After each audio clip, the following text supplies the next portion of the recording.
ஒரு நாளும் திண்டாட்டம் கிடையாது. நெகட்டிவா நீங்க பேசவே கூடாது. இந்த பட்டிமன்றத்துல பிள்ளையார் சொல்லி போட்டதுல இருந்து நெகட்டிவா போயிட்டு இருக்கு. நீங்க உங்க வாயில இருந்து நம்ம திண்டாட்டம்னு சொல்லவே கூடாது. ஆனா இருந்து தோடா இன்னும் அவங்க இறங்கலையாடா, எங்க வாங்கலன்னு சொல்ற அந்த கடையை அட்ரஸ் போய் கடையை மூடிட்டு வந்துடுறேன். இன்னைக்கு பாட்டை மூடியோட குடிச்சிட்டாம்பளப்பா. என்னங்க சார் ஒரு அழகான பெண்ணுக்கு நடக்கிற கொடூரத்தை பாருங்க சார்.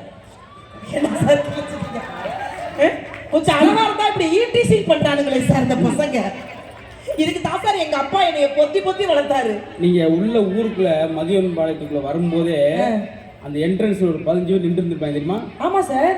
உள்ள உங்களை விடக்கூடாதுன்றக்காக அந்த 15 அதுதான் சார். அதே மீறி வந்துட்டீங்கன்னு சொல்லி அவங்க வந்துட்டாங்க. இருங்க வர்றேன். உண்மையிலேயே உங்க வாயில இருந்து, ஏன்னா நீங்கள் என்னைக்குமே பேச்சாளர்களும் நல்லா இருக்கணும்னு நினைக்கக்கூடிய ஒரு நல்ல மனிதர், தூய்மையான உள்ளத்திற்கு சொந்தக்காரர். எங்களுக்கெல்லாம் கலக்கப்பகுதி யார் போகும்போது குறிப்பா எனக்கு நிறைய புத்தகம் கொடுத்து இன்னைக்கெல்லாம் ஒரு கான்ட்ரவர்சியே போயிட்டு இருக்குங்க. அதை கூட நான் உங்கள்ட்ட பேசலாம்னு நினைச்சேன். சில பேரை எப்படி புத்தக கண்காட்சிக்கெல்லாம் கூப்பிடுறீங்க அப்படிங்கிற ஒரு கான்ட்ரவர்சி போயிட்டு இருக்கு. அதனால எனக்கு என்ன பெரிய வருத்தம்னா, எங்க எதை பேசணும்னு கண்டிப்பா எல்லாருக்குமே தெரியும்.